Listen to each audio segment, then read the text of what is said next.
Well, the president may have more luck getting his way with Iran. In an opinion piece in the Washington Post today, the new Iranian president seemed to say that he was willing to scale back Iran's nuclear ambitions. Both he and Mr. Obama will be in New York next week for the UN General Assembly. Major Garrett is at the White House for us tonight. Major? Scott, the White House read the Iranian president's words carefully and said they were consistent with Iran's new efforts toward moderation and new tone.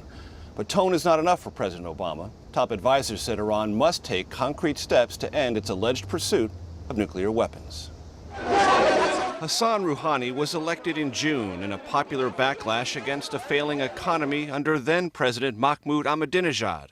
Mindful of Ahmadinejad's reputation for anti-Western rhetoric, Rouhani used his op-ed to argue he will bring a new attitude to the United Nations next week. "The world has changed," he wrote. "Gone is the age of blood feuds.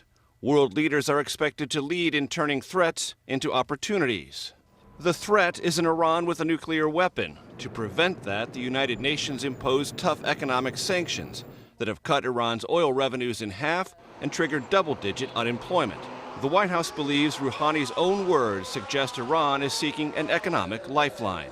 Rather than focusing on how to prevent things from getting worse, Rouhani wrote, "We need to think and talk about how to make things better."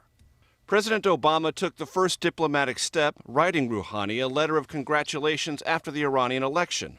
Rouhani wrote back a short time later. The White House will now not rule out a face-to-face meeting next week at the United Nations. Iran says its nuclear program is all about peaceful electric power, but international inspectors contend Iran has technology that goes far beyond that and could produce a nuclear weapon. Until Iran gives that technology up or allows inspectors unlimited access to it, the White House, Scott, will take note of Iran's new language, but remain suspicious of its motives. Thanks, Major.